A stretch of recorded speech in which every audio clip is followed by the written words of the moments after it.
it's easy to understand. So the dice will move in to provide that very powerful crimping force. From the video you can see, you just push that button, that two buttons, just control the dice moving forward and backward.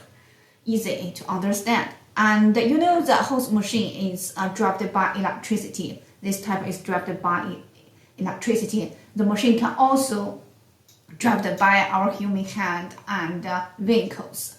So we call this type of machine vehicle hose crimping machine or vehicle or manual hose crimping machine. This type is driven by electricity.